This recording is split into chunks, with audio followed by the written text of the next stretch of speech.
According to the Bible's book of Genesis, all men were corrupted during Noah's time, and God decided to destroy his creation with a great flood. The wickedness of men led to the elimination of all living things on earth. With Noah's faith, God instructed Noah to make an ark out of gopher wood consisting of 3 decks and to build rooms in the ark. The entire ark was to be covered with pitch on the inside and outside, and it had to be 300 cubits long, 50 cubits wide, and 30 cubits high. All kinds of animals and insects were gathered, each according to its kind. 7 pairs of each clean kind of animal, and 1 pair of each unclean kind were brought onto the ark.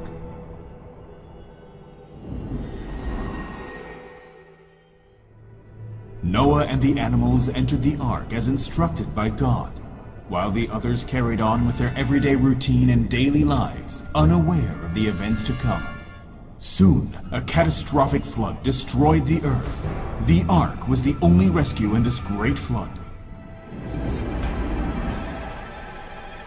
On the 17th day of the 7th month, the ark rested on the mountains of Ararat, and God placed a rainbow in the sky, vowing to never again send a flood to destroy the earth.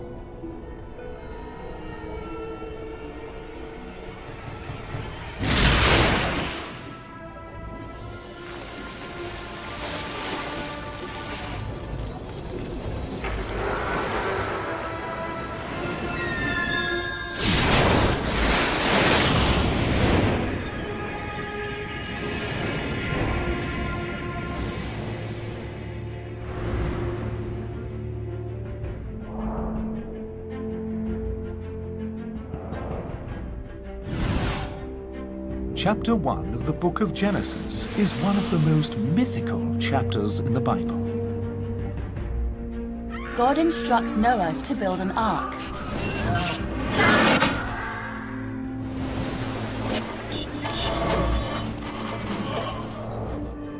It raises an unsolved historical mystery. The ark rested on the mountains of Ararat.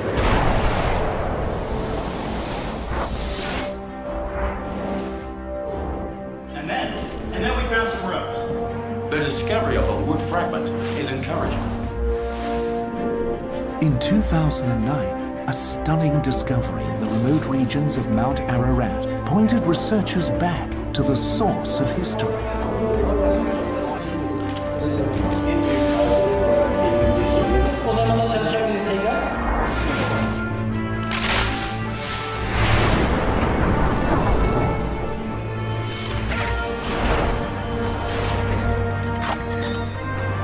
If this is not Noah's Ark, then I don't know what it is.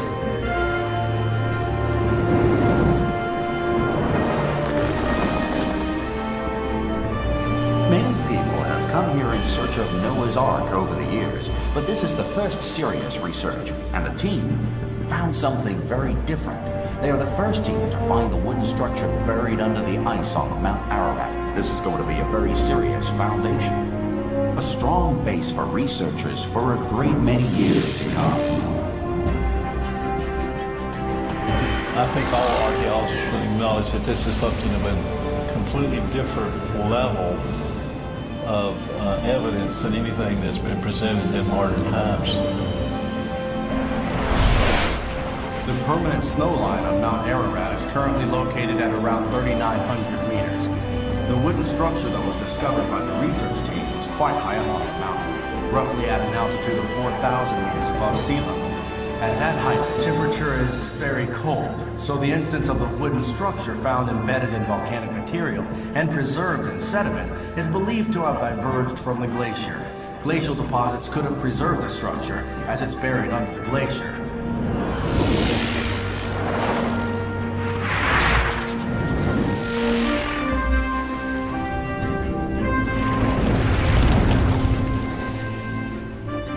The video footage was very impressive.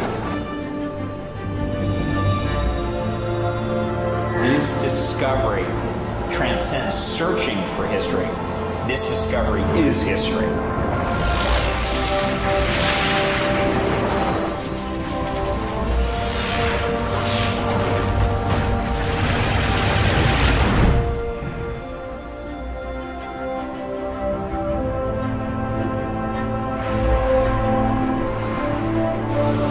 this highly controversial discovery could rewrite the history of mankind. Both the flood and the ark happened during the times of an ancient civilization. They were both a sign and a miracle that God revealed to man. Can we explain a paranormal miracle with scientific explanations? Can we find evidence to support the existence of the Ark today?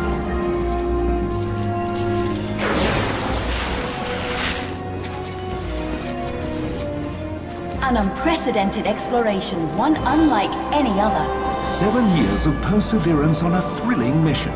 In times of calamity, a sign is revealed to us, something that is even more important than the discovery of the Ark.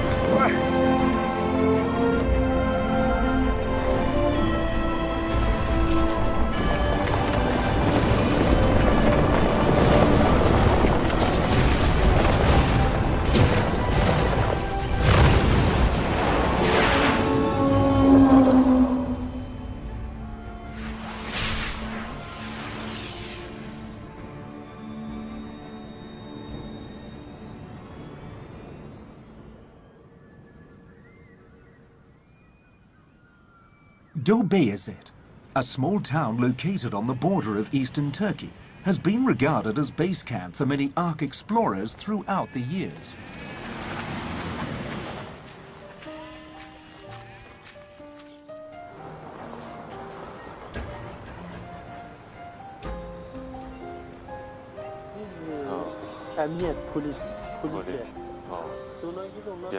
When I think of this 7-year search for the Ark, while it has been adventurous, it has also been a lonely road.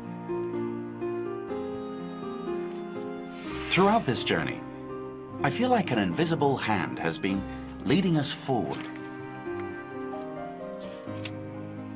I still remember my 2004 visit to Dobeyazet.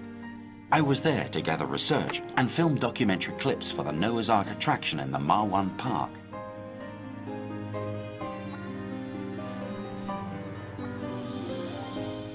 Initially, a group of American scientists had planned quite a large-scale expedition to search for the Ark, and we were going to join them. However, they weren't able to obtain the permits, and we got them instead. Therefore, we went by ourselves. It was on that trip that we came to know Ahmet, also known as Parasit. Ahmet Ertugrul grew up in Dobeyazet. He has been fascinated with the stories of the Ark since he was young. He has climbed up the mountain over 200 times, and he's also the leader of the rescue team. During the peak of the exploration days in the 1980s, explorers from around the world came to Mount Ararat in the summer season to search for the Ark or Ark-related evidence. Parasit was their guide, but unbeknownst to them, he was also secretly looking for the Ark himself.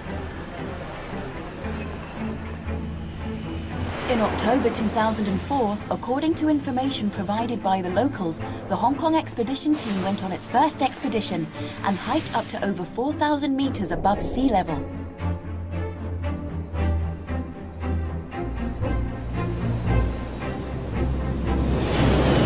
Mount Ararat is a wonderland for many explorers, but underneath the wonder, it's also a tomb.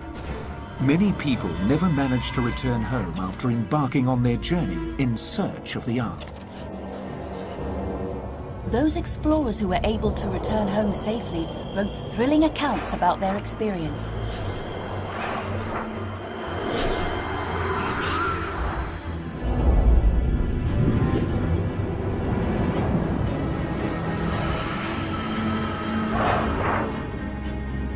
The locals call Mount Ararat the Mountain of Pain, as the area is prone to natural disasters. Earthquakes, avalanches, lightning strikes and snowstorms can happen any time without any warning.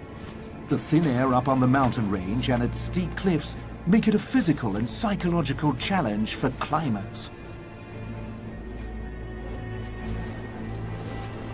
Together with the Turkish team, the Hong Kong expedition team climbed up to 4,200 meters above sea level for the first time. The team had to bear with the ill and unpredictable weather and the symptoms of high altitude sickness that the Mountain of Pain brought them.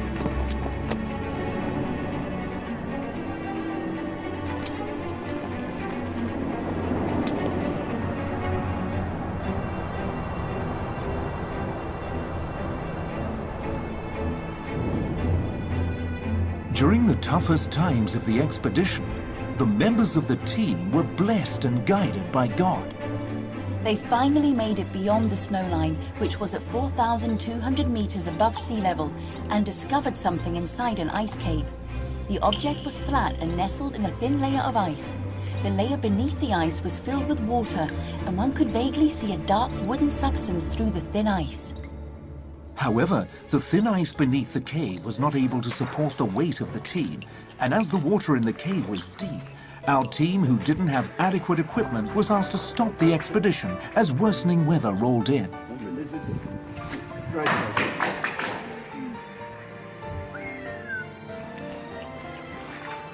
We experienced God's miracle in the mountain. And the things we discovered, the things we filmed there, not only were they exhibited in Ma1 Park, but the experiences we had during our search for the Ark also changed the lives of many people when the South Asian tsunami hit the region. However, many people don't believe that Noah's Ark exists. They don't regard it as history. And they disregard the lessons it teaches us. So I always felt that I was fighting this battle by myself. But then, at this juncture, the first person who crossed my path and shared my belief appeared in front of me. The story of a great flood destroying the Earth is told in many cultures. Though the details are slightly different, they do, however, share similar elements, such as God revealing signs. A few people picked up on them. So they knew the flood was coming, and they boarded a life-saving boat with animals and escaped the catastrophe.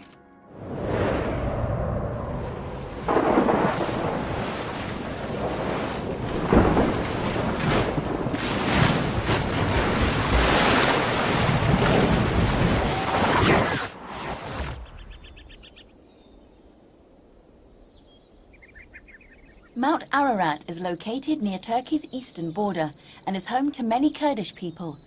It also lies close to the borders of Armenia and Iran. Ancient Persians called this mountain Kuinu, which means the mountain of Noah. Ancient Armenians called Mount Ararat Masis Musa, which means the mountain of the Ark. In modern Armenian language, the term Masis has evolved to mean the mother of the earth.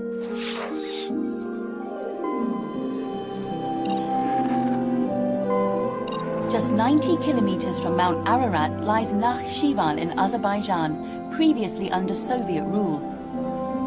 It was called a Pobetarian in the ancient times, which means landing place.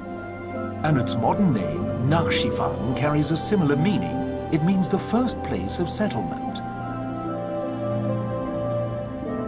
The legend of Noah's Ark being on Mount Ararat is different from any other legends or myths about the Great Flood, because these accounts aren't only mentioned in the Bible, but they are also evident in historical text and writings.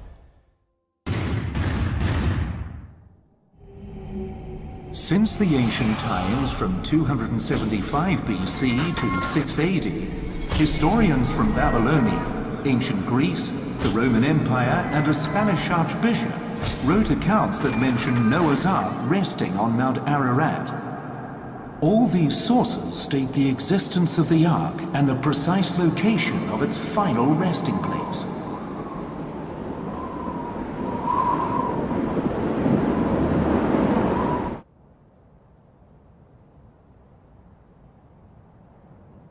Over hundreds and thousands of years, the silent mountains witnessed the passing footprints of civilizations, empires that rose and fell, terrifying battles, and the shifting of national borders.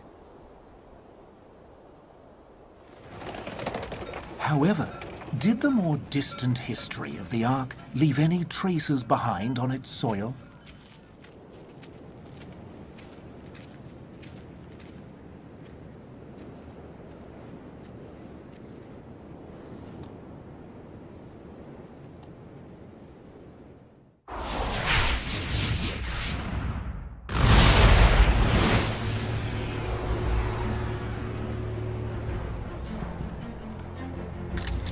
In August 2006, the Turkish expedition team made a remarkable discovery. They climbed up to a cave on the northern face of Mount Ararat, and at over 4,000 meters they found a structure which appeared to be a wooden wall and collected samples.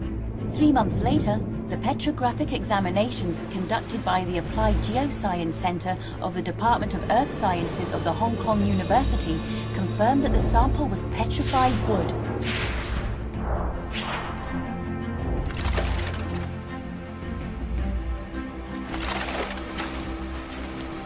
This discovery urged the Chinese expedition team to join forces with Turkish researchers, forming a science expedition team. The members included Andrew Yuan and Yuen-Wing Chung from Hong Kong, Turkish archaeologist Dr. Özlem Servik, geologist Dr. Ahmet Özbek, together with an experienced 12-man Turkish expedition team led by Paras Sert. In February 2007, during midwinter, the team launched their first expedition in the extreme cold and attempted to travel to the expedition site on the mountain. The original 5-day trip was disrupted and delayed many times due to bad weather. However, they kept at it and pushed through. I remember that we were in a snowstorm, a really huge snowstorm, and there was nothing that we could do. But after we started praying, quickly, within a few minutes, something truly incredible happened right before our eyes. I saw the overcast skies over the mountain suddenly become bright and sunny. When we returned, the people at the foot of the mountain told us that the entire city had been hit by a big snowstorm. They described that it was as if there was a big hole in the sky and a big light illuminating the place on the mountain that we were going to. This special praying experience was like a preparation and training for us all, so that we could be prepared for a much bigger miracle.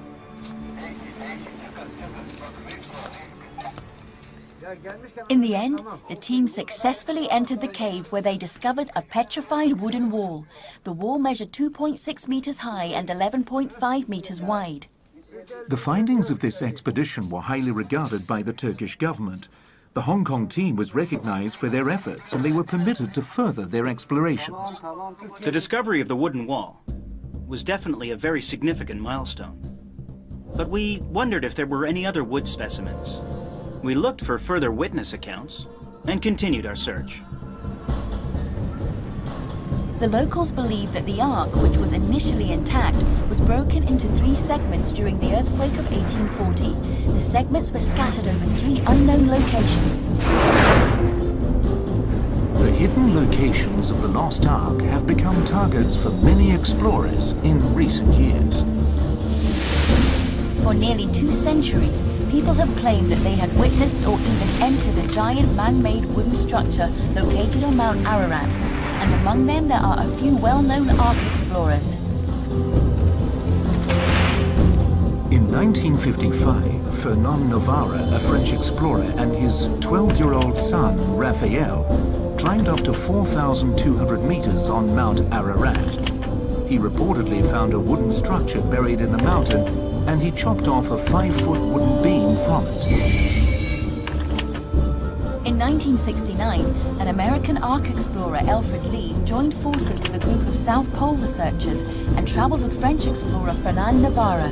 They returned to the site where he had discovered the wooden structure in 1955. They located the same wooden beam. Wood samples taken from both trips were carbon dated and range from over 1,000 years to 5,000 years old.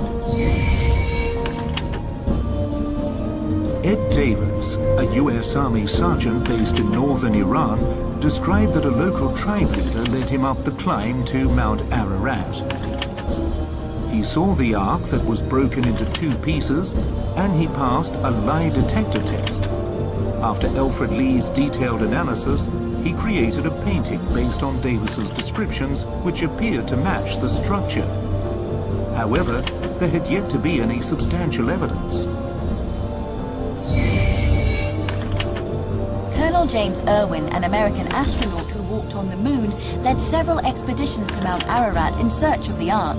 He failed to find any sign of the Ark. For the last few decades, American explorers have been utilizing aerial reconnaissance and satellite imagery to aid in the search for the Ark, hoping that this technology could help. However, the satellite images have yet to yield any results.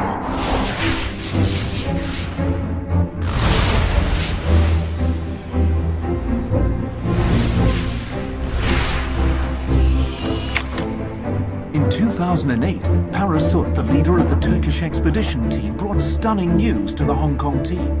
He had narrowed down the search area according to the information he had gathered and found a giant wooden structure on Mount Ararat at over 4,000 meters above sea level.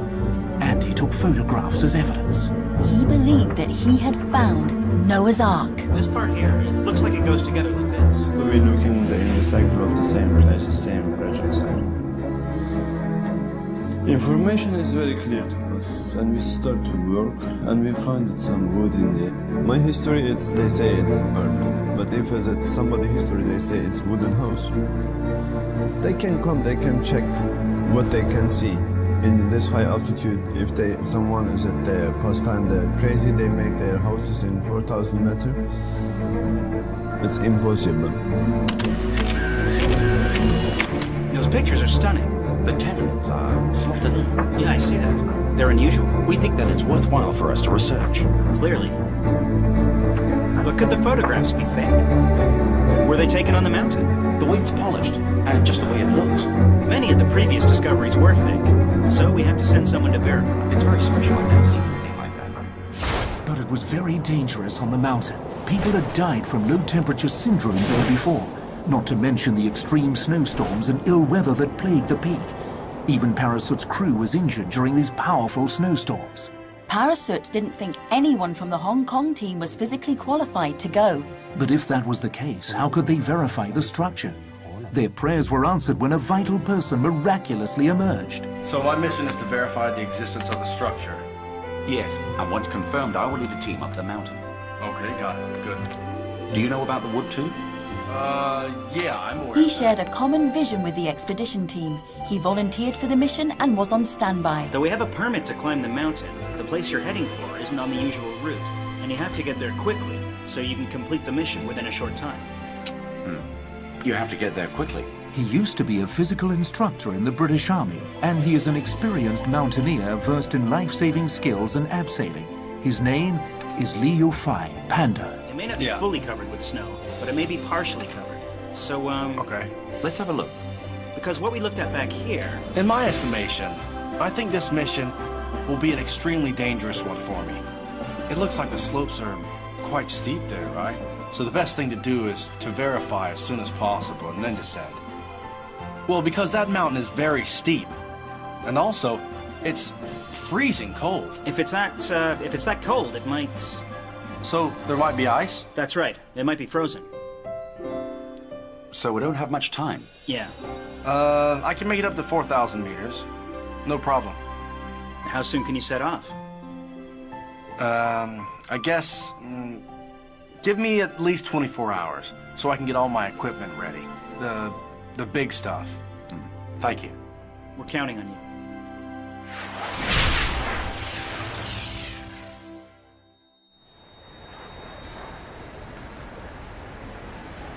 In October 2008, Panda Lee flew to Van, a city in eastern Turkey, from Istanbul. It was his first time in eastern Turkey, and the first thing he encountered was a peaceful protest, which later turned into a bloodbath. A civilian died and over 200 people were injured in Dobeyazit. The entire city was locked down. The expedition was postponed and he was sent to Igdir, a more peaceful city, to wait till the political unrest simmered down. At around 2 p.m., we were informed that the state of emergency had been lifted. So after that announcement, we decided to take our chances and headed straight for the mountain. However, at that time, there were quite a few security checkpoints along the route. We had to travel to the outskirts of Dobeyazit, so it was sunset when we got there, and we had to climb in the dark.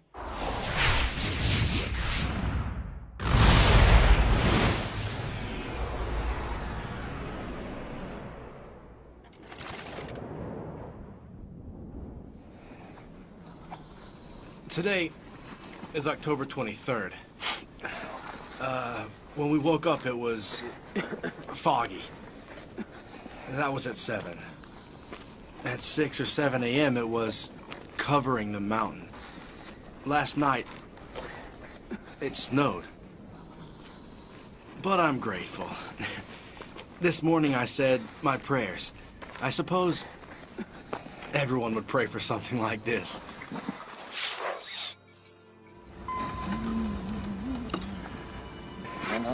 Around 8 a.m., the fog began to disperse. Sunlight beamed through the clouds, and the good weather which the team was hoping for finally came. The team packed up and continued to their ascent up the mountain.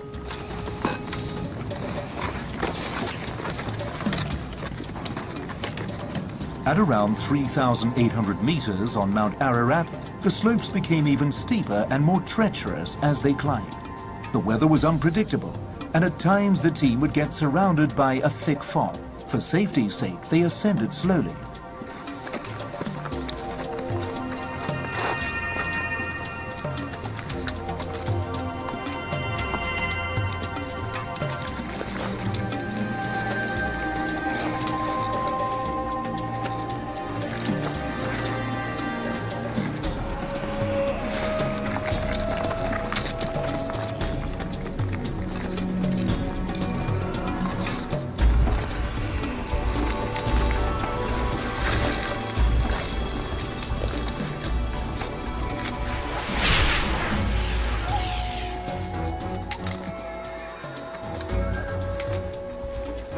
"90 minutes later, they finally arrive at their destination.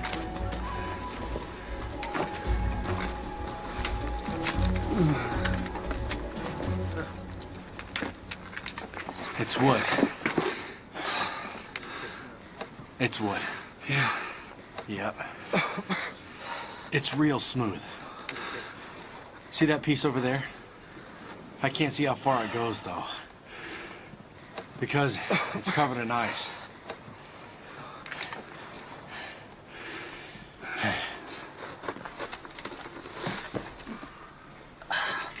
This entire wall is frozen solid. It's covered in ice. It's sealed in ice. You know, I think this whole entire piece here, this whole structure, goes all the way to the bottom because it's got a flat surface. See, you can see it now. The camera's panning across it. Can you see it's flat and smooth? It's beautiful. This is definitely wood. Most definitely.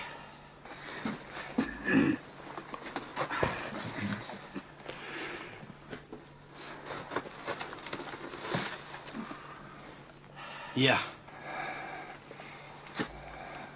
Wood. Yeah, it's wood. This is a mortise and tenon joint.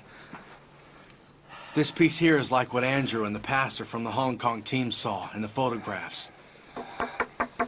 It's wooden. It's not a rock. You hear that? Okay.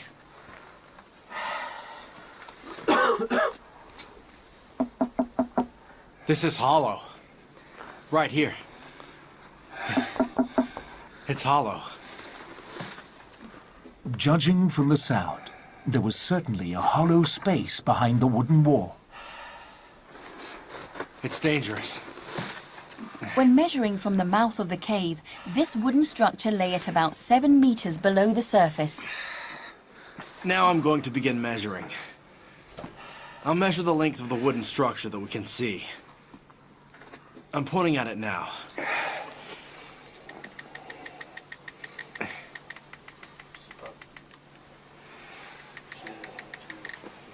Hmm? 2.32 meters. 2.32 meters. It's that wide here. The structure was buried under ice and volcanic rock, which appeared as though it had gathered there over a long period of time. Look out! The expedition team had to be very careful. If the cave were to suddenly collapse, they would be buried alive in the ice and rocks, and so they watched every step they took. This big rock here, May fall and block the entrance at any time.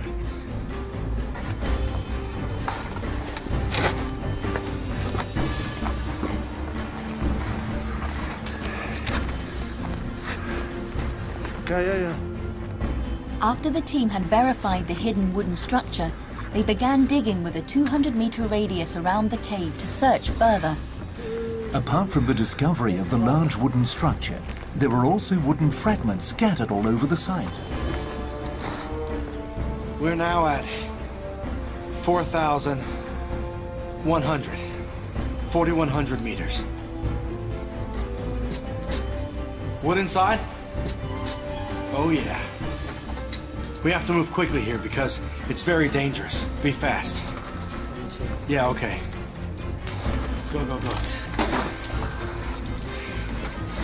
As midday drew near, the sun started to melt the snow, loosening the volcanic rocks and increasing the risk of the cave's collapse. The team had to move quickly. Yeah. I'm very far down now. And just out here, those two wooden beams go all the way to the outside. They're about 10 meters long. There are two more, bigger pieces. Just there. But you have to be careful. It's all ice here. It's slippery, really.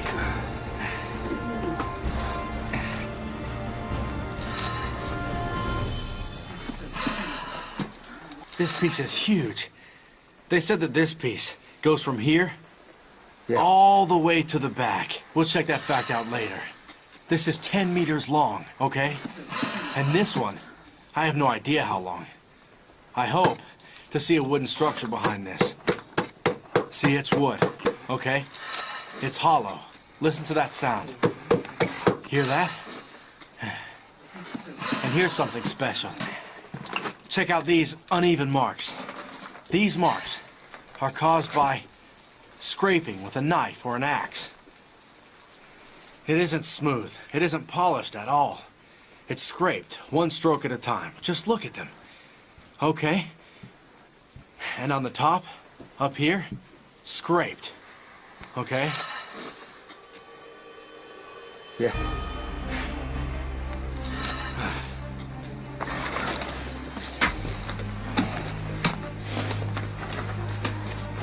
We have to leave quickly. The snow is melting. It's very slippery. The sun is out. It's melting the ice. Yes.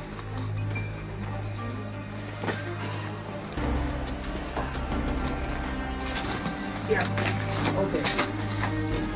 Thank you.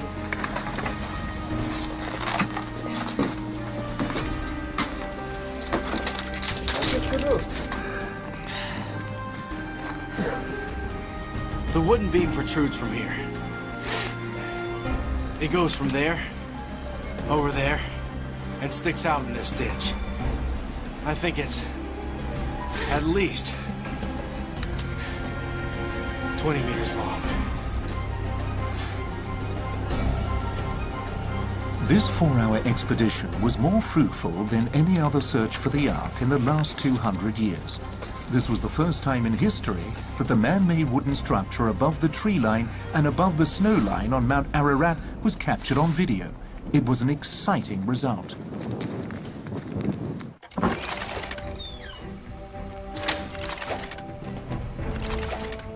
The location of the discovery was the most dangerous spot among all the possible sites narrowed down by Parachute at an elevation of over 4,200 meters.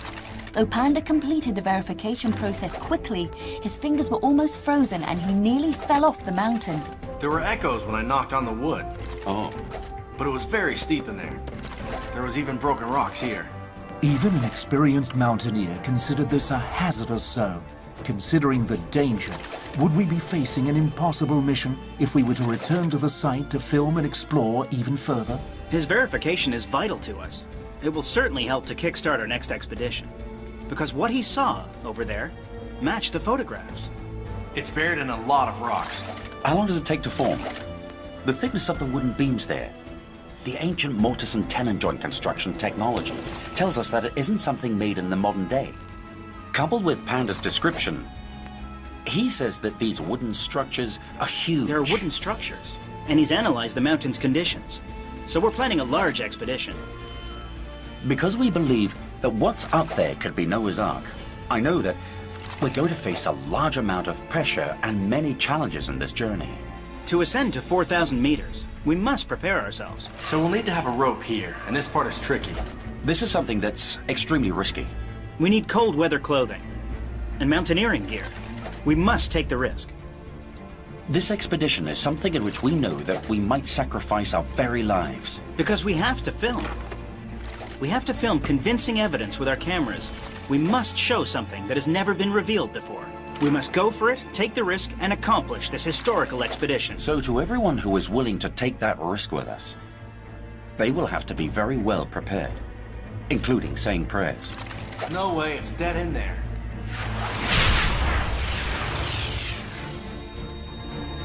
This right here is a huge flat area. Right here.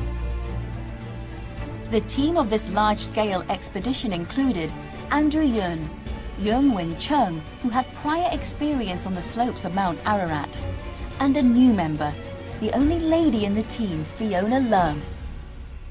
Fiona has been a recruiter and organizer for the Ark expedition and was greatly moved by the process, so she is determined to join the next expedition team and climb the treacherous mountain herself.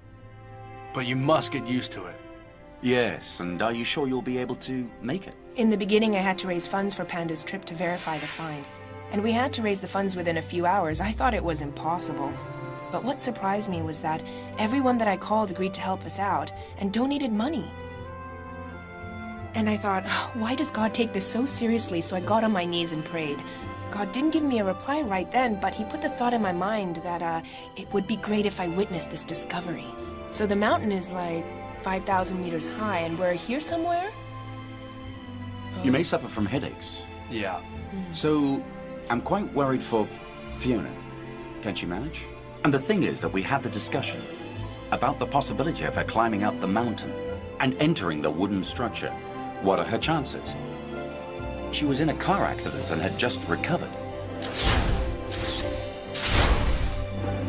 You have to carry it yourself. But after the accident, my shoulder is weak. I can't carry anything. Actually, this arm and this leg, it's a little troublesome. She's afraid of the cold and she has no mountaineering experience. She wasn't with us on our last trip. That's an issue. But she told us that she was willing to take the risk.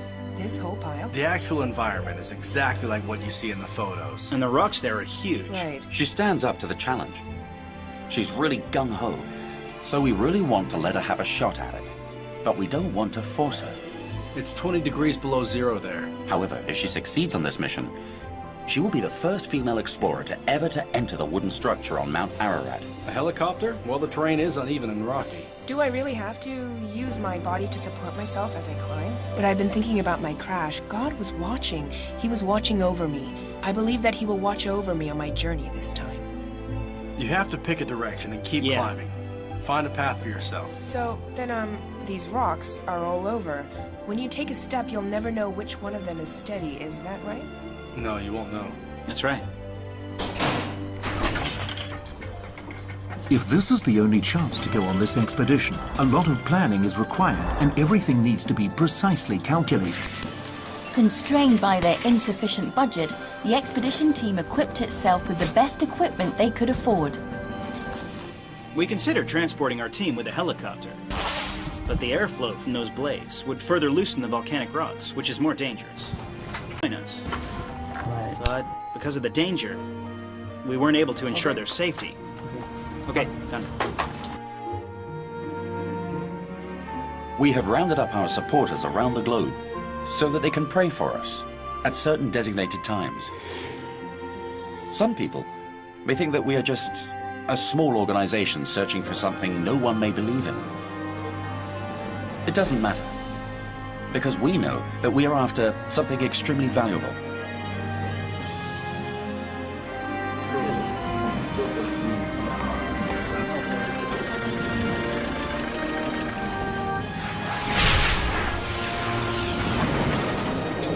The The expedition team stepped foot in Turkey once again and advanced to Mount Ararat snowline, which was over 4,000 meters above sea level.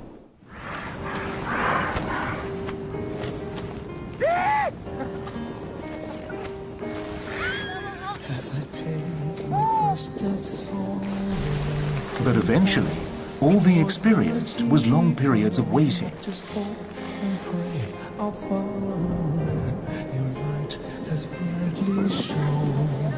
As I face the trials that harm me, I need doubt at times if you're still here. I am lost amidst my loneliness and helpless in despair. Please send me a sign of hope. Help me find a way to cope. All these messages confusing me. Open my eyes, let me see. Maybe all the way my path was straight, but please know. The expedition team stopped many times due to unforeseen difficulties. In the extreme cold and after many setbacks, the team placed their faith in God and carried on in the spirit of Him. We'll never be through until my precious faith, it leads me back to you.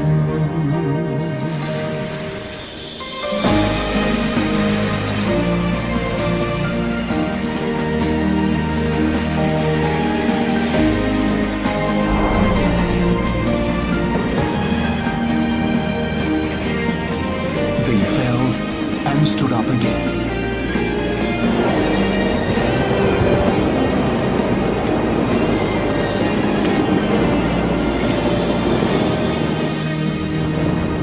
Waited for dawn to arrive in the darkness.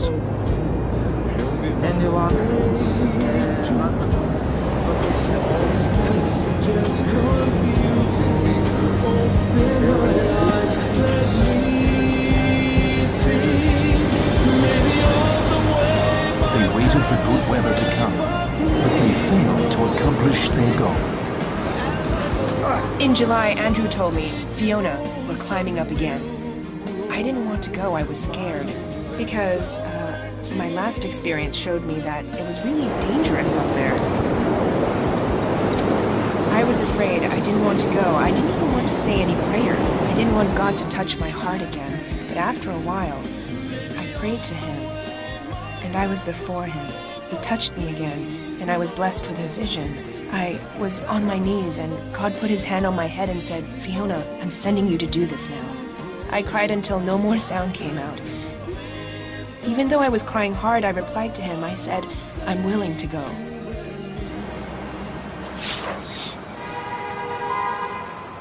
In October 2009, the Hong Kong team joined the Turkish team and prepared themselves to climb Mount Ararat once more. When we were all ready to go, our itinerary was rescheduled repeatedly. In the end, the most experienced mountaineer, Panda, was not able to join the expedition.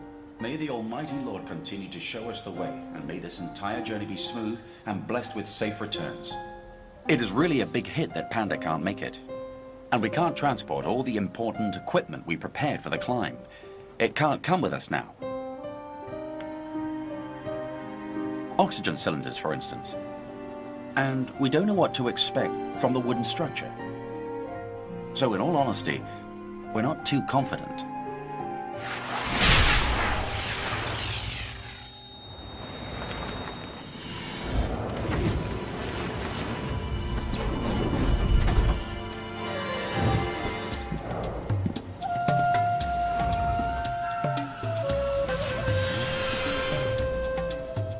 The journey up the mountain was a trial of faith and a test of willpower. Last night, I was just feeling really bad. And I was thinking, I can't feel dizzy because if I do, I'll have to climb back down. But how could I climb in the dark? What am I gonna do? I was afraid. Actually, I was scared. But I wasn't, like, terrified or anything. I just wonder what I'm going to do. How can I make 3,800 meters? How can I get to 4,200 meters? It's impossible. The ascent was delayed and disrupted time and again by the unpredictable weather. Having no clue what the mountain would throw at them, the bond between team members was on the verge of breakdown.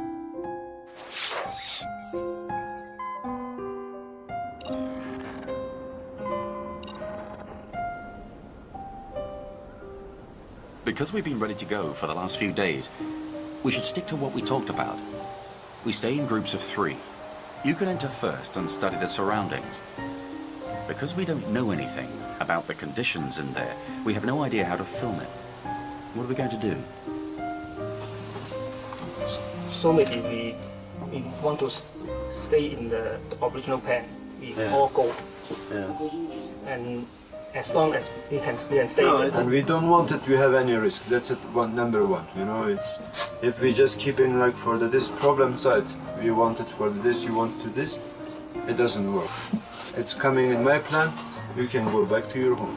We want to stay longer, and we don't afraid, even if we die. No, it's impossible. We don't want it. We can sign. No, we don't want it to bring you to there to kill you. You know, we wanted to bring you to there to see you for the holy places. Well, the bottom line is that I must see it myself. I must witness it and touch it to put my mind at ease. Yes, we try our best and God do the rest.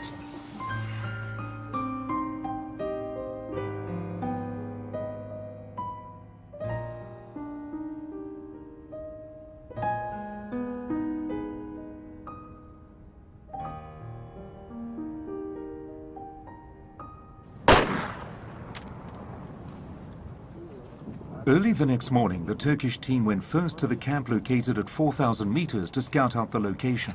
The Hong Kong team stayed behind at the 2,800-meter campsite and waited for a good time to set off.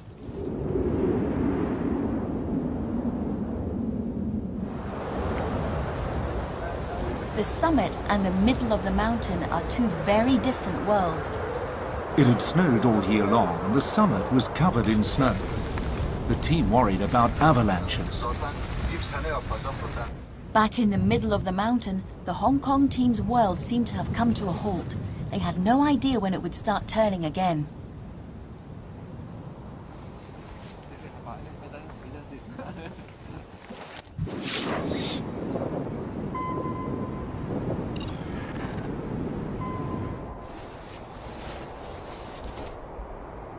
Chung, you know what I think? I think that right about now, there's nothing more we can do. Well, if the whole team doesn't go up together, it'll be hard for us to shoot.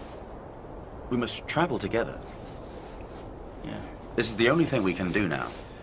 We'll send as many people up as we can. As far as who goes and who doesn't, well, that's for God to decide. All we can do is to pray.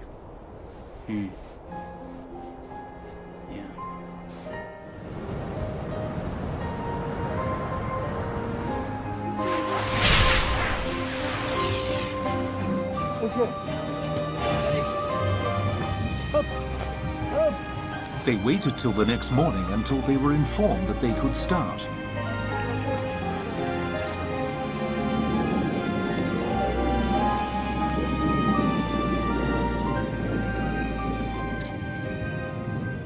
We were standing at 4,000 meters, and I knew that it was the toughest part of the journey, the most challenging part. When we arrived, Parachute asked me, "Do you think you can do this?" At that point, I knew one thing. They would take me up there because they were professionals. But I had no idea what 4,000 meters above sea level would be like. I knew nothing about high-altitude sickness, and I had no clue what the most dangerous steep slope made out of volcanic rock would be like. So I replied, "I believe in you."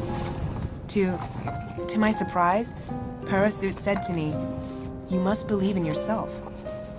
And then suddenly I thought to myself, believe in myself? How can I believe in myself? No, I have to believe in God.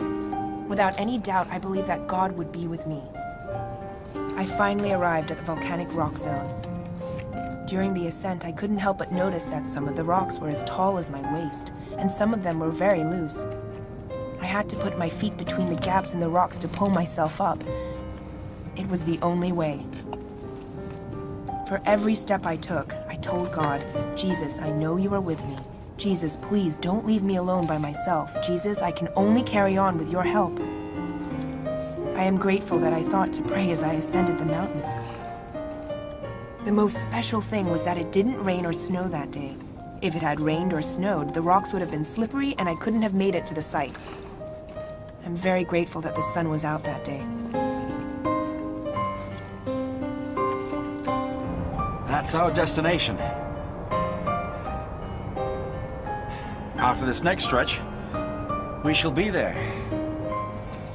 It was as if the path was never meant to be walked on. It was covered with volcanic rocks, and the slopes were steep. Once before, Panda had said that the area was dangerous, and he almost tripped and fell. So I said to God, I said to him, "My Lord, this is such a treacherous path. I have no idea how you're going to lead us to safety upon the mountain, especially Fiona." But it never occurred to me once that it would be me who would accidentally trip over a volcanic rock and slip down the mountain. I slid for about 2 to 3 meters. At that moment, my mind went blank. I was saying in my heart, "Oh Lord, please save me." Very quickly, someone ran down to rescue me, and I pulled myself back up as hard as I could.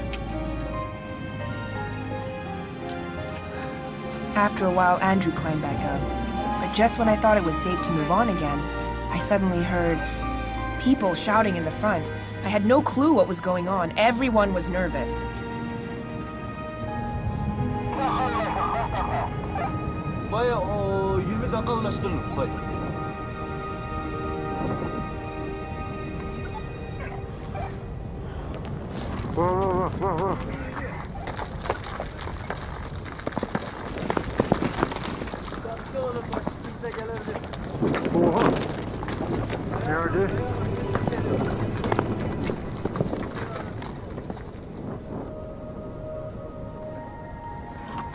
Before we started trekking, I knew that big rocks may fall from the mountain at any time.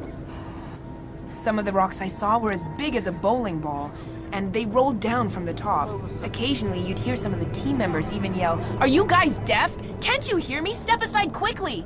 At that time, a huge rock was rolling down towards Chung and Phi. If they didn't manage to dodge it, they might have been injured. Under such a chaotic, intense atmosphere, I really couldn't think about anything much. I had to climb up the slopes, and I had vertigo. I could only focus on my feet in front of me, one step at a time, and climb up slowly. When I arrived at a very steep slope, I was out of breath and out of energy. I could only carry on moving forward as others pushed me from the back.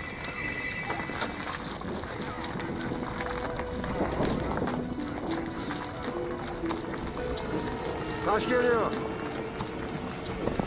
Taş geliyor.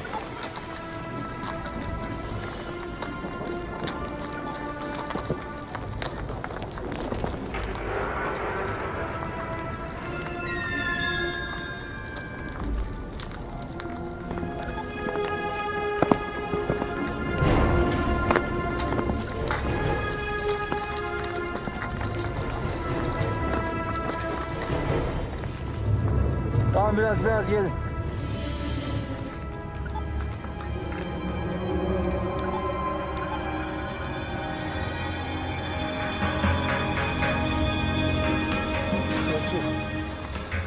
Bak geliyor.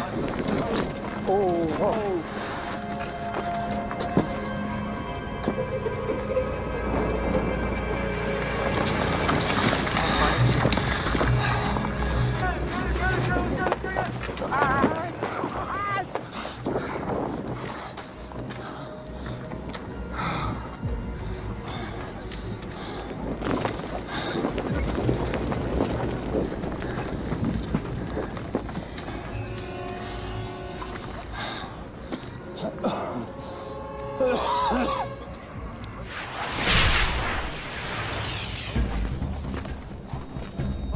The team finally made it to the location of the wooden structure safely. Okay. Okay. Thank you, Lord.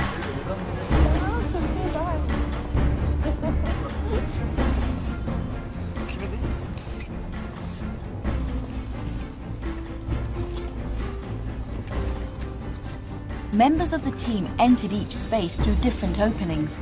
These spaces ranged from 3 meters to over 10 meters in the ground. They were buried in ice and volcanic rocks. When the team mastered the rough location of the wooden structure, they made their way in through these pre-dark narrow passages.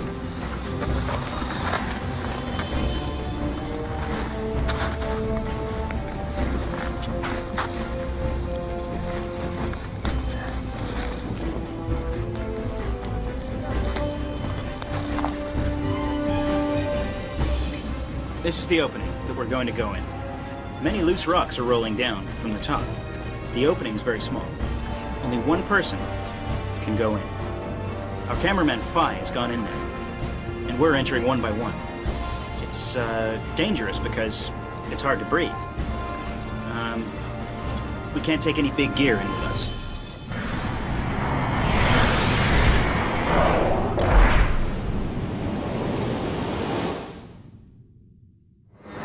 Mehmet sen de inebilir misin? Mehmet. Sen de inebilir misin? Yok. İneyim. Yok ben bunu indireceğim. Sit. Rotate. And.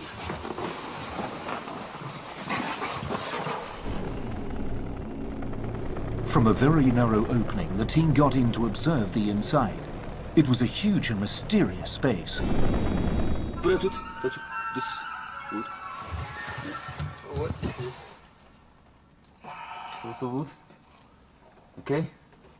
This. Also wood. Turn the okay. Location. Down. You see location.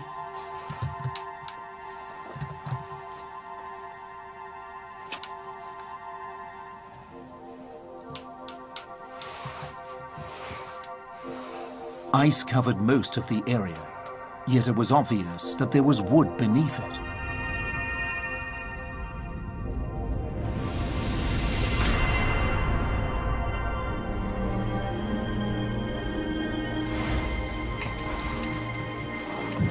Botun kalsın burada. I'm going in now.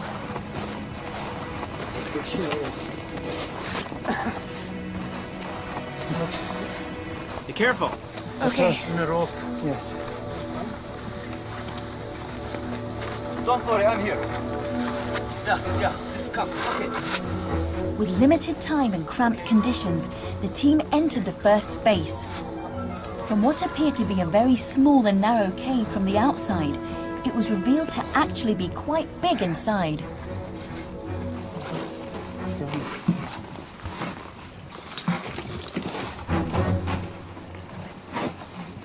Yeah. Okay. This. Yeah. 자, 죽어줘.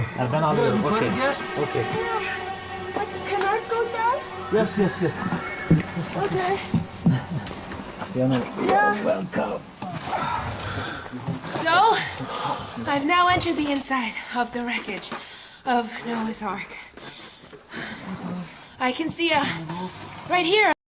Can you hear that? It's the sound of wood. Huh? And yeah, now everyone, let's look up. Up here. Can you see this? Here's a wooden beam. Over here.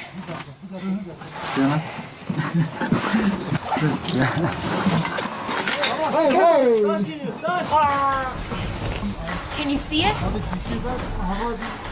It's around 2 to 3 meters long. Yeah. Okay. Okay. Yes. This piece here is wood sealed in ice. You can see the wood in here. See that? Okay.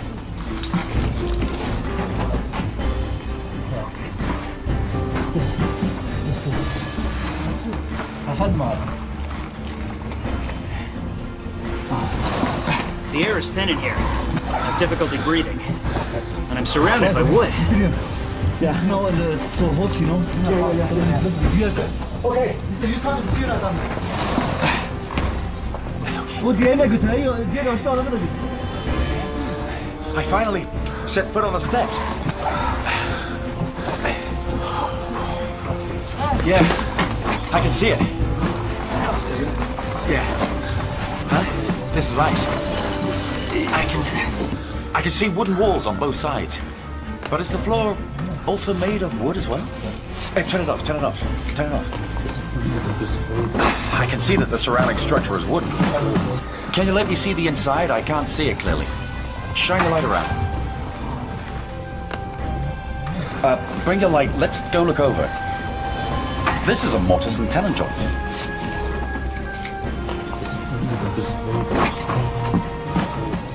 I believe this is the inside of the wooden structure of Noah's Ark. This may be one of the rooms, and I can see the tenon joint. I see 2 walls on each side, and there's a wooden beam across the top. What I'm touching now is a wooden beam. It matches the Bible's description, but this is only a small part of it. We have to explore further, but it's very dangerous. And there's not enough air, so we have to go back up. Okay?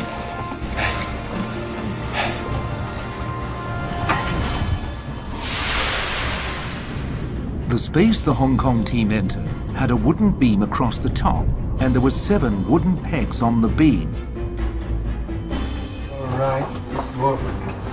Yeah, working. Okay.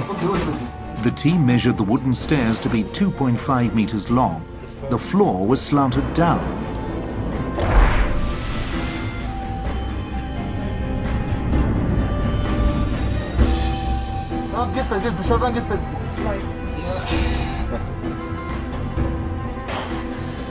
The team observed that the walls were made of wood. They were about 4 meters high and completely sealed in ice.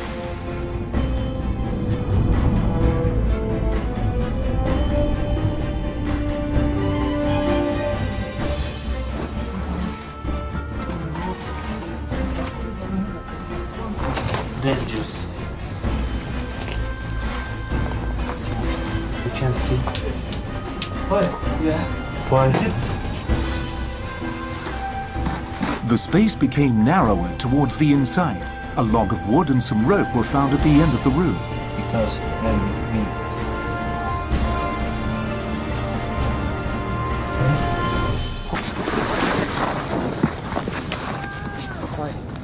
The wooden structure was located in a hazardous area. Volcanic rocks kept rolling down the slope. Since the passages into the structure were dug by hand, they might collapse any time. Therefore, part of the crew remained outside to keep watch, as the entire team might have to evacuate immediately if necessary.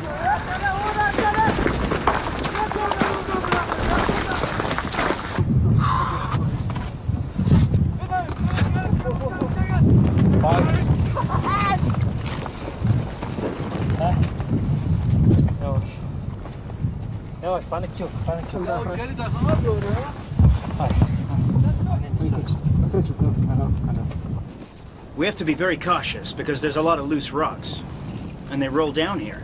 Whenever the rocks fall, our guides yell to caution everyone else. At one point, we had to hide behind a very big rock, just to be safe. If this is the Ark, it would be covered and buried by lots of ice and loose rocks. But those spaces are really hard to go in, because they're sealed. Sealed up tight with a lot of ice and rocks.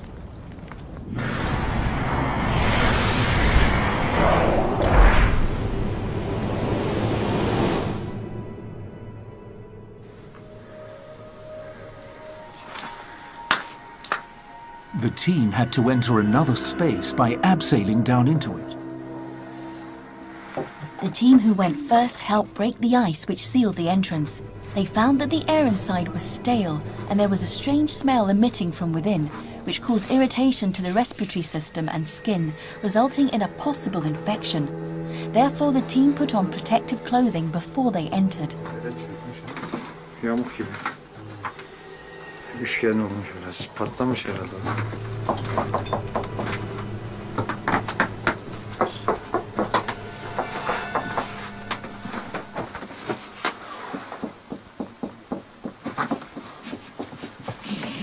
Inside this space, the floor and wall were certainly made of wood.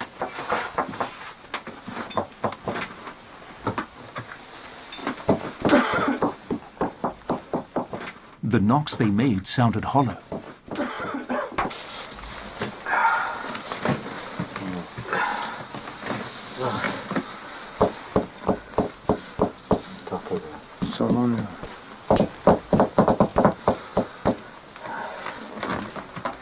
floor was covered with tiny white pellets. The team couldn't tell what they were at the time of exploration. What were they? Could they have been left behind by people who had previously gained access to this room?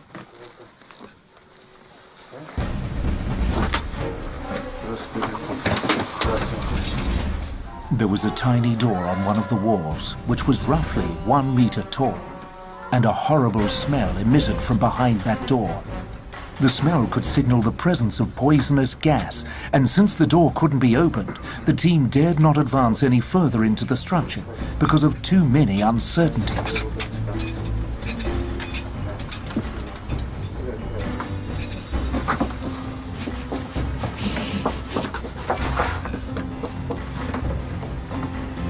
The walls were tilted slightly, and they had a gentle curve inward. A broken container was found on an inverted triangular platform built in one of the walls. The wooden platform was 1.3 meters high, and it seemed very sturdy. It was strong enough to support a person's weight.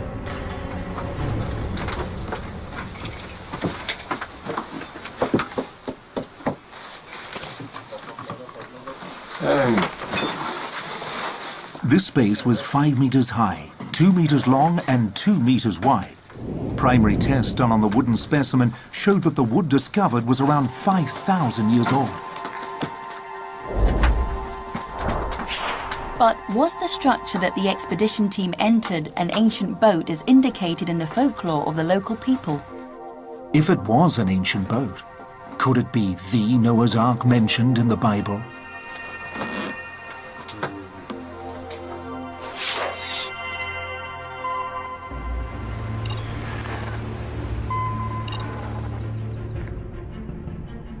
Dr. Joel Klenk, a zooarchaeologist who graduated from Harvard University and who has also studied classical Hebrew and prehistory.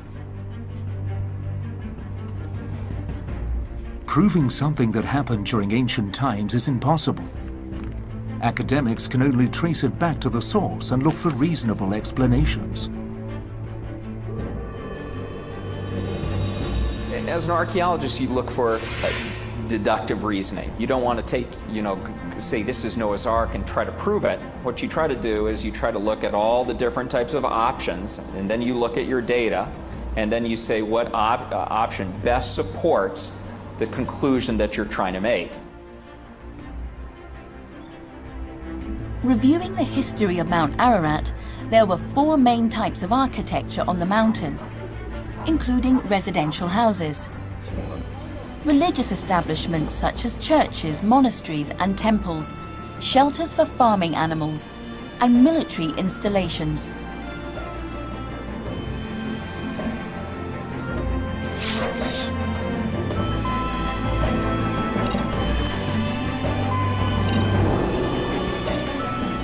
An archaeologist who specializes in the mountainous zones of Mount Ararat in eastern Turkey, Professor Oktay Belli, is familiar with the locals' history and cultures over the last few thousand years. He pointed out that the area had a shortage of trees and wood. Most houses and churches were built with what was available, mud bricks for instance, and only a small amount of wood was used for support in these constructions. Most buildings were built in the lower parts of the mountain, and the small amount of wood that was used in old houses or churches had decomposed a long time ago. None of this material was preserved. Dr. Joel Klenk's analysis on the wooden structure found that the structure was in no way similar to ancient religious architecture. For instance, there was no evidence of an altar. When you're looking at major architecture, even from prehistoric or early historic times, I mean, you come to mind the pyramid or the ziggurat or the Migdal temple, or it's a tower temple. And all of these have very wide bases, and then as you get closer and closer to the top, it becomes narrower and narrower and narrower. Here you have the very reverse. You have a very wide structure at the top, and as you get as you get deeper into the structure contracts toward the center. Now, this is this does not go along with a theory of a major temple. Today, the residents of Mount Ararat still lead a semi-nomadic life.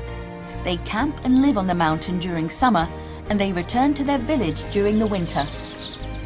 Dr. Clegg also opined that in the history of mankind, shepherds would not have gone through so much labor to construct such an elaborate structure just to confine their animals.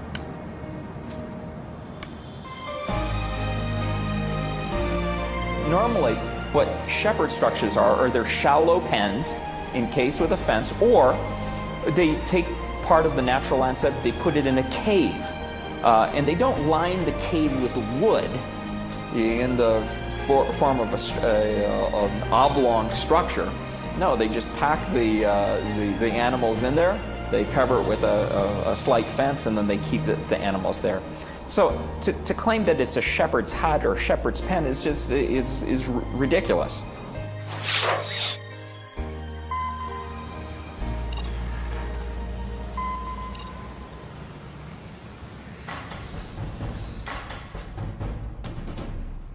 Rex Geisler is an Ark researcher based in America.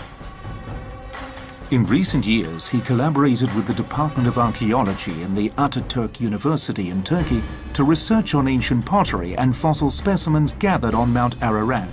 The goal of his research was to find out whether the migration route was related to Noah and the Great Flood. The reality is that no wooden structures have ever been found or documented well on Mount Ararat, to my knowledge. And so whether it be a Turkish military installation, an Armenian earlier on installation, a Russian installation, there's been really no wooden structure. Mount Ararat was once a highly sought-after territory. During World War I, the mountain was divided among three major nations: Turkey, Russia, and Armenia. The Russian government once constructed a railway on Mount Ararat. Ties used for construction were removed by the villagers. For practicality purposes, Russian military installations were built below 3,000 meters. Now, in regard to an installation higher up on the mountain, the Russians didn't tend to go up, that high all the time. And even if they did, it'd be difficult to communicate, to their comrades unless they were using like a smoke signal. Through rational analysis, the chances of the wooden structure being a house, church, shelter for animals, or military installation were discounted by both archaeologists and an experienced Ark researcher. The only reasonable explanation of the wooden structure discovered on Mount Ararat is 2,000-year-old historical literature and the descriptions of Noah's Ark in the Bible.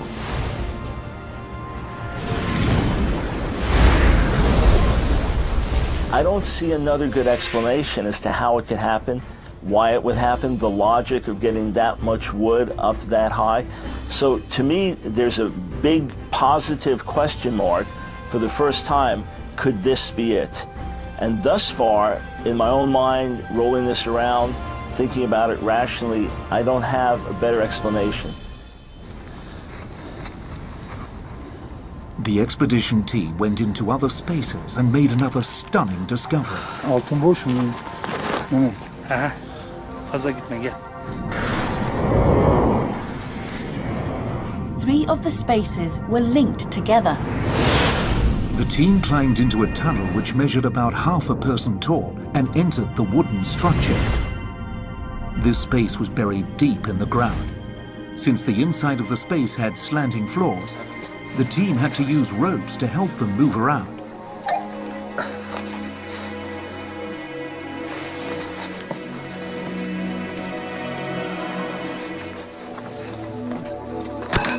At the entrance of this space, a very wide wooden staircase was found. Up to this point, they had found several stairways in the wooden structure. Each of them had different measurements and dimensions.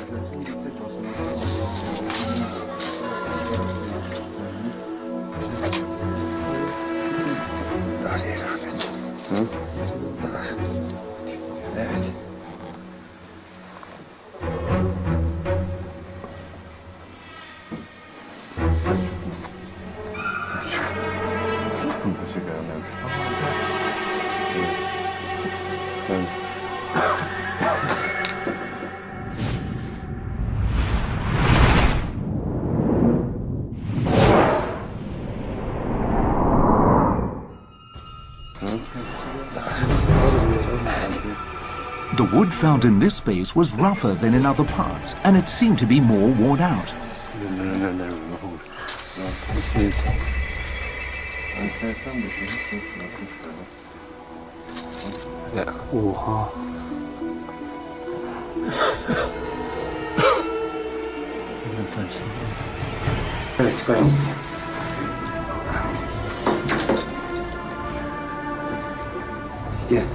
From this space, the team entered another chamber through an opening which was about 1 meter by 1 meter.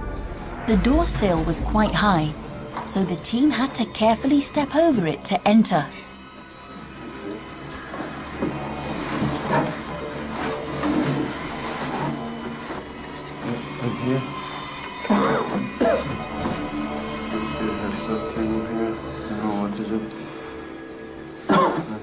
This space was shaped like a large wooden box.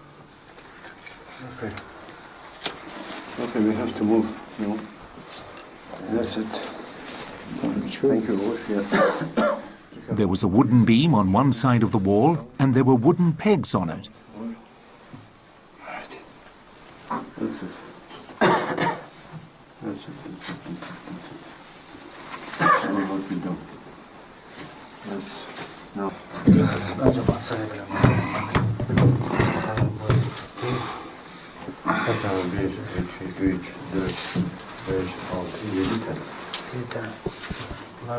What happened is 7. 7. Now we have to look for how many meters. Okay. Now we look between them. Wait a moment. This point? Yeah, just give me an example. 17. 17. And 17. It's interesting, huh? Everyone has a 17. The theory was that the leashes on the animals were tied to these wooden pegs to confine them to the space. Perhaps a sort of stable or animal pen. 42.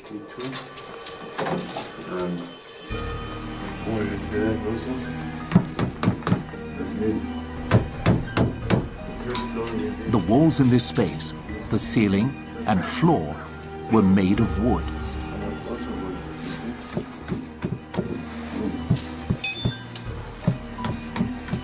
The wooden surface was uneven, as if it was cut by an ancient stone axe.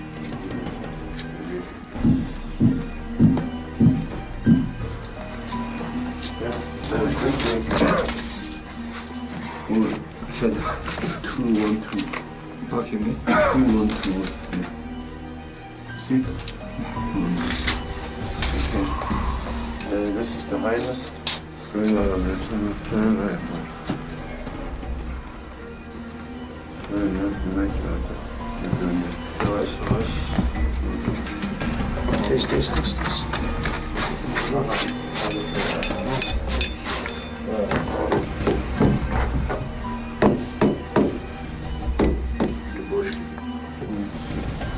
There were pottery pieces on the floor.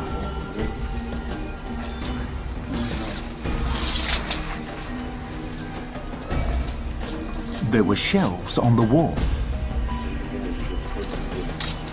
Maybe for animals. Yeah, we get food and something. Yeah. What is it? Sorry. And here.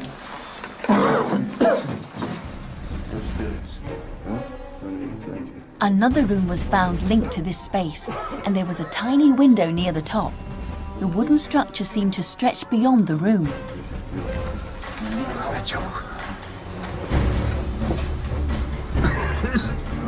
The team found another wooden staircase. At the top of it, they found that there was a trapdoor on the ceiling.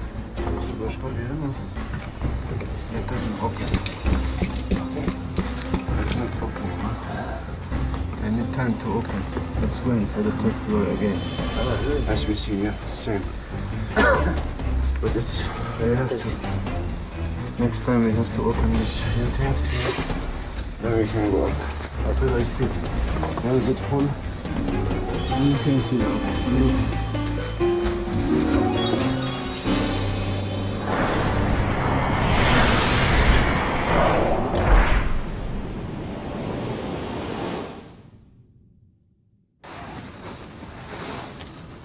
The expedition team also returned to the wooden structure in which Panda first verified the discovery 1 year ago.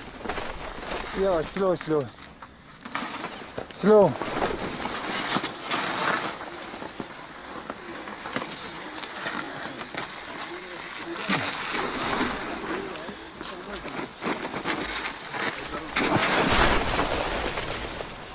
It had been a year, so the surroundings had changed. Most of the wooden structure was frozen in ice again. This is the place where Panda was last year.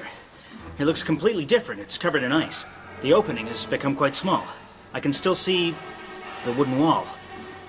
This is exactly what Panda saw. This wooden wall covered in ice right here. That's the one. It was quite dangerous when I came in here because those rocks, they could fall in from the top.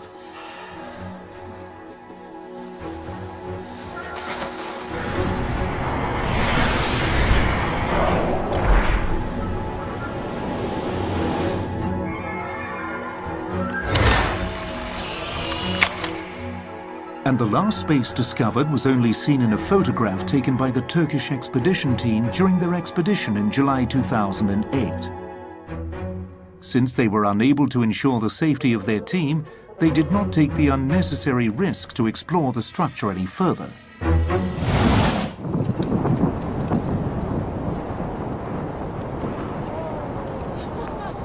They had accomplished their difficult mission and returned to the campsite.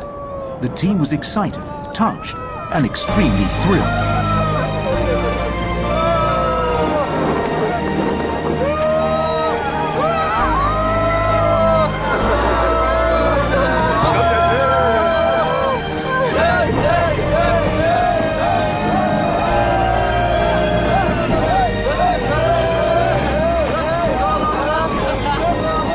On the journey up the mountain, we pushed ourselves way beyond our limit.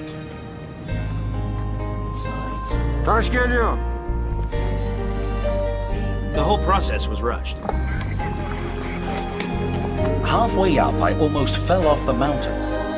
I could have injured myself then. But our entire team shared a common belief, which guided us onward. Thank you, God. Yes, for leading us the whole way. Thank you. Thank you, God. We must remember this experience. I can really feel, yes, the power of God. It wasn't easy for God to lead our entire team. Yes. We couldn't use a lot of our equipment we took with us.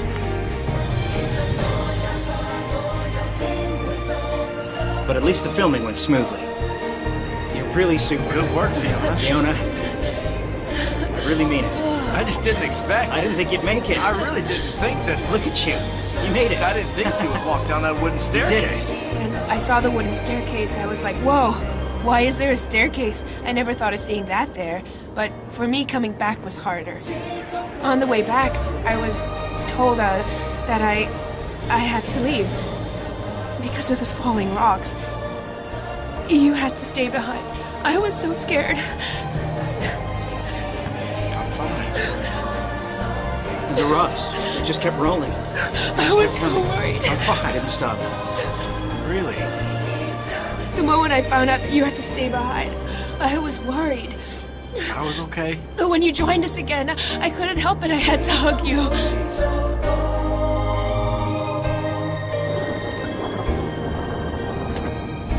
Though it was a dangerous journey, for everyone, we all made it home, safely. The most touching thing of this expedition was not only the fact that the team managed to enter the wooden structure above the snowline on Mount Ararat. The most touching thing was that the entire team managed to return safely.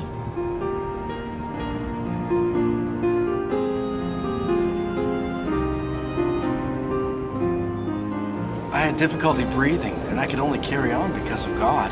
Yes.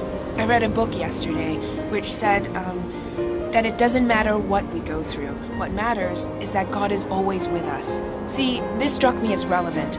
So when I was walking just now, I told myself that I was going through this. I'm experiencing it and walking through it. But if God wasn't by my side showing me the way up the slope, it would have been meaningless. This time, I wasn't able to join my team. I just couldn't help them. But I was worried about them. During these few days here in Hong Kong, my mother passed on. I was able to do my duties as a son. Then I left again for Turkey. This incident had shown me that the Lord had made special arrangements.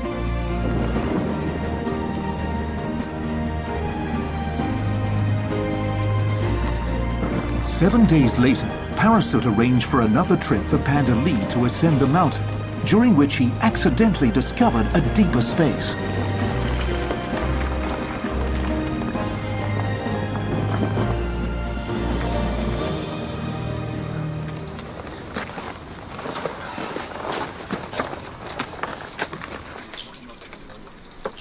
He abseiled into the ice-sealed room and chiseled through the ice layer, confirming that the structure beneath the ice was wooden.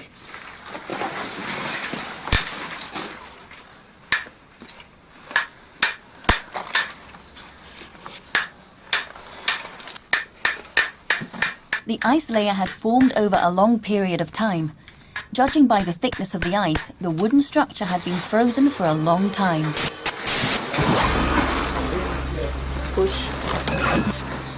Because of the melting ice, the ground was very slippery. Our cameraman slipped and fell and slid all the way to the bottom of the wooden structure. Okay. It's very slippery here. All right, I'm filming now. He fell down there. Be careful.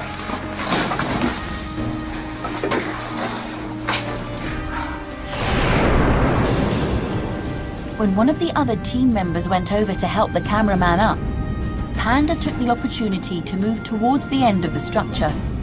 He was shocked to discover a huge wooden wall that extended down to the bottom about 6 meters away from him. The entire wall was about 10 meters high.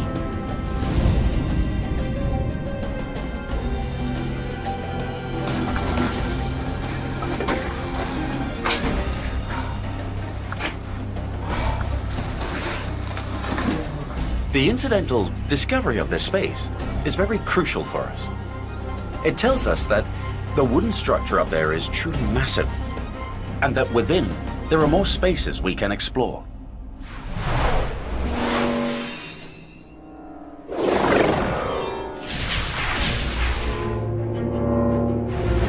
In order to solve the biggest mystery in the history of mankind, the expedition team climbed beyond 4,000 meters above sea level and discovered a giant wooden structure.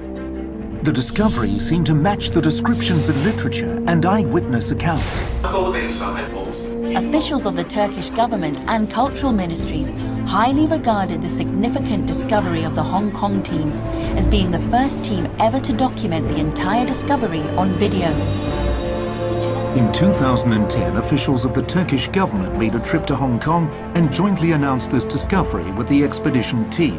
A mutual agreement of further cooperation was signed, and the Hong Kong team members were recognized as honorable citizens. After various press conferences in Beijing and the Netherlands, many experts and high-ranking Turkish government officials had volunteered their assistance on future expeditions and further Ark research. The search for the Ark touched many people on different levels. Many sharing meetings were held in China, the United States, Malaysia, and Hong Kong. The heart-lifting experience, inspired by miracles, changed the lives of many.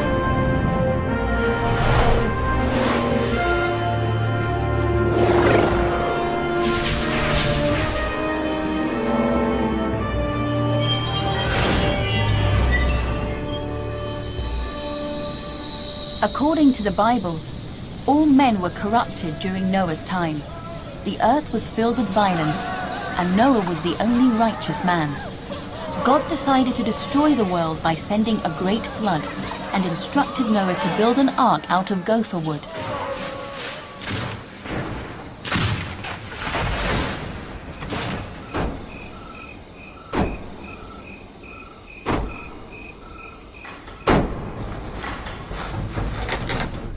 Further analysis of the discovery showed that the wooden structure was built using typical shipbuilding techniques and design, including inclined walls that became narrow at the bottom and built-in shelves. You have compartments, a series of compartments to store different goods. And this is entirely consistent, the evidence that you present is entirely consistent with a ship, some sort of vessel, maritime vessel. But what I saw in the film footage in no way contradicted what the Bible says in description of the ark, and in fact I would say visually is in line with what the Bible says about the ark.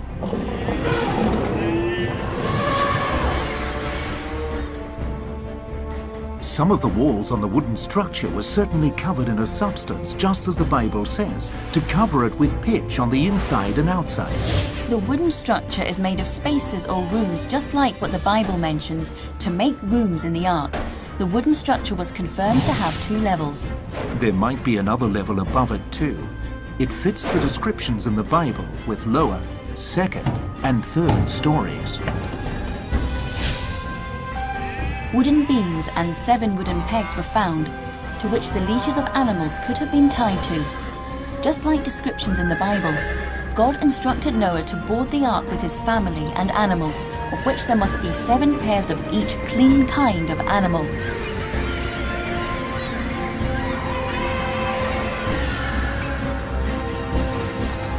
The wooden structure was built in a unique manner with tenon construction instead of metal nails. All wooden staircases were made from logs, which displayed the ancient building technique and carpentry.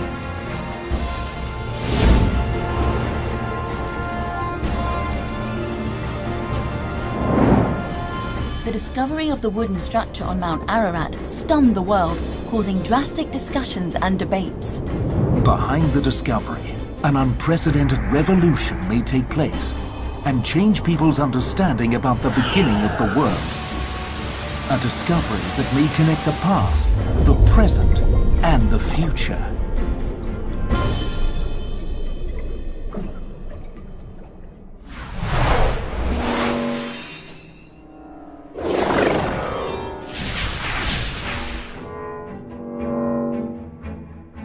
The significance of the discovery in eastern Turkey is, if things bear out to be true, would be one of the greatest archaeological discoveries of the 21st century.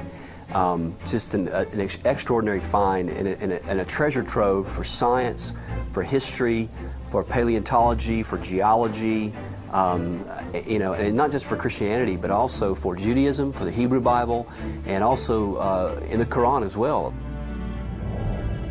The birth of Earth, its experiences in the past and its end in the future may be rewritten. The beginning of mankind and their final destination may have to be explored from a new angle.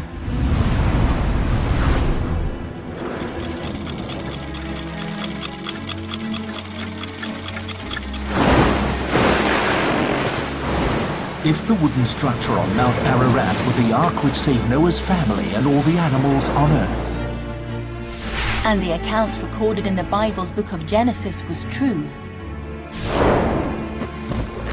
then script dictating the creation of Earth and end of days was already revealed by God a long time ago and recorded in this ancient scripture.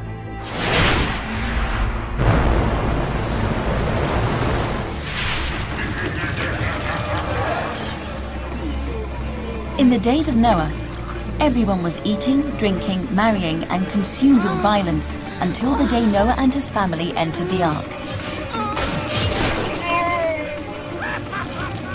All of a sudden, a great flood flashed forth with great force and washed away all living things, leaving them completely destroyed.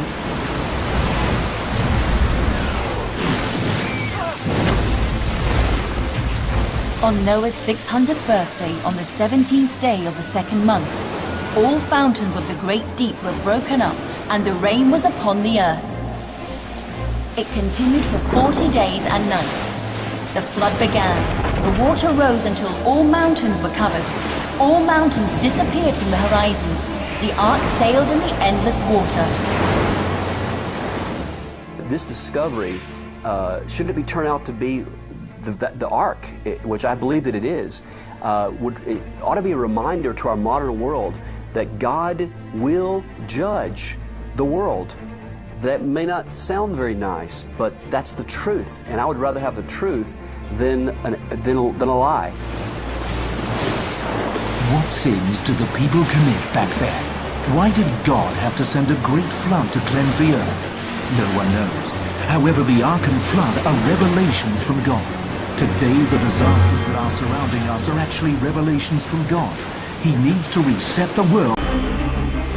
聖經新約馬太福音記載，挪亞的日子怎樣，人子降臨的日子也要怎樣。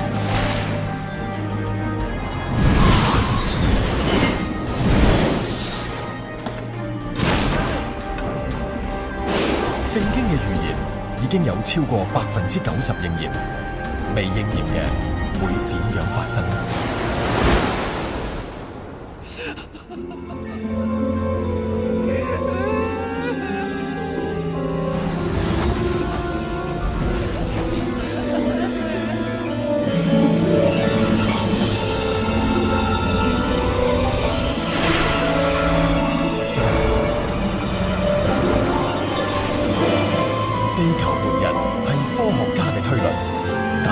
性嘅情節會點寫呢？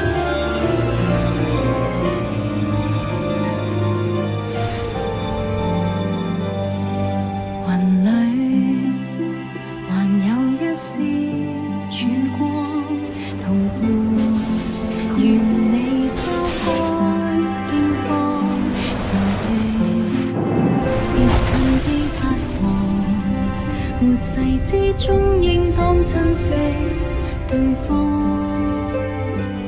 城市情節開始發生，沿岸就像你所講的真，人類在壓力浩瀚，想找不到的至親，但讓愛是眼淚，別灑於仍於雙眼遠望無限個後裔，若願是畏懼，就徹底跟隨，平安因有信仰還在，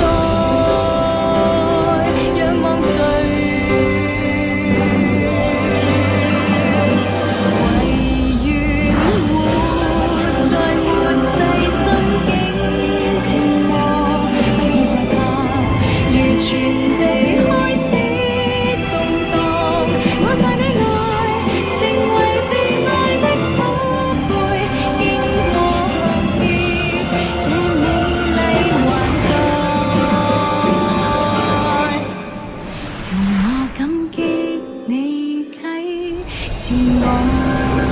冇人確實知道地球末日嘅劇本，但今日日本嘅大災難帶嚟今世代一個好重要嘅啟示。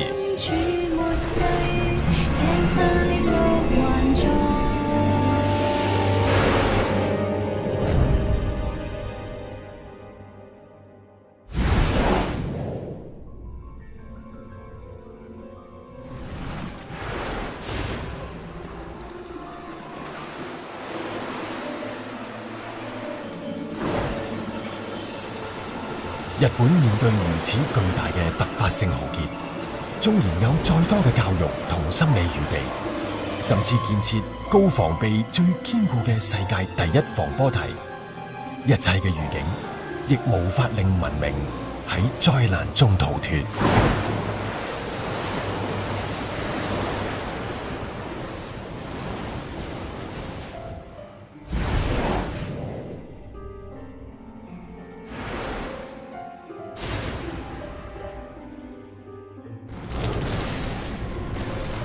科學家更認定，而家係地震最高嘅活躍時期，連鎖反應帶嚟嘅極強破壞，絕對無法預估。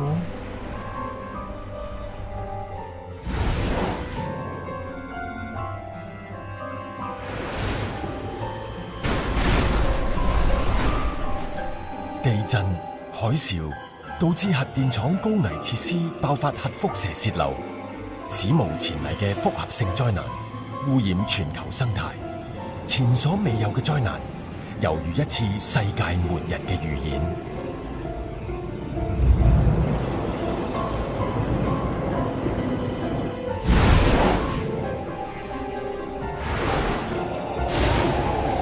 核輻射擴散帶嚟生態巨變，食物鏈大危機令全球恐慌。今日人要逃離原本繁榮安穩嘅城市。聖經預言將來有相似嘅末世現象。那時在猶太的，應當逃到山上；在房上的，不要下來拿家裏的東西；在田裏的，也不要回去取衣裳。當那些日子，懷孕的和奶孩子的有禍了。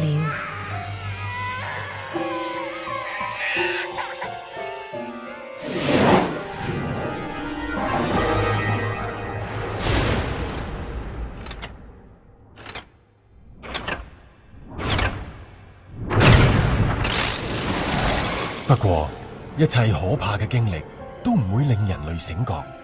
核電廠遍佈全地，人類禍端將地球推向絕境。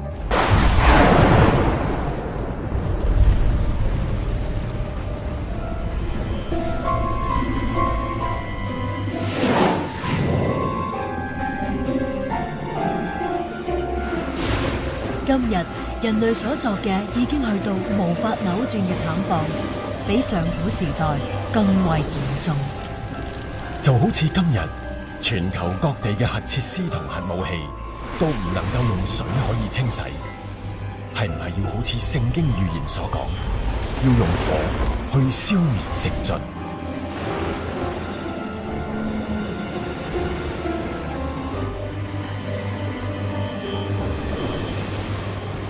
昔日挪亞一家因為信靠上帝，藉着方舟從墮落被毀嘅世界之中得到救贖。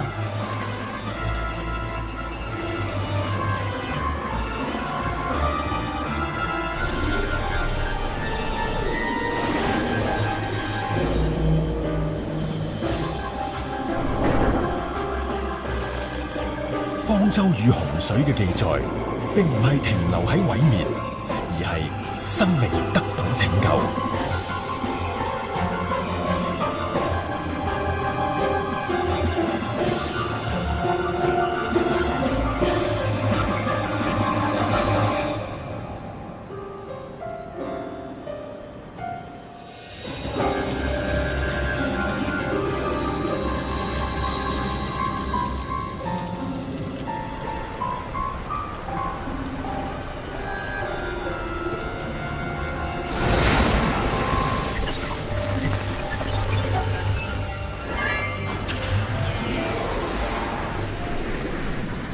聖經裏邊所講挪亞的日子，災難係會不知不覺間發生。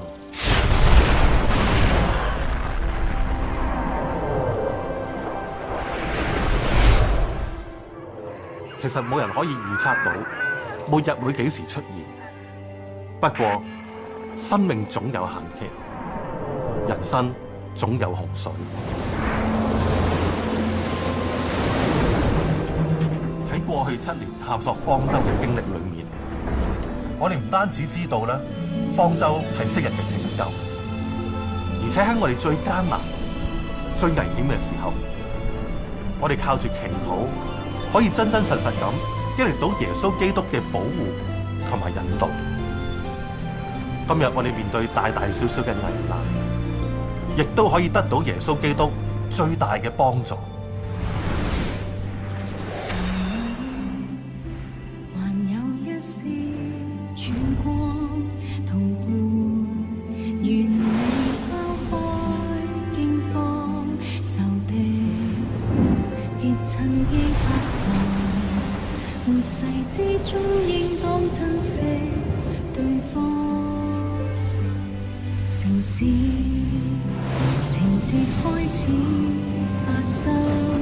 原來就像你所講。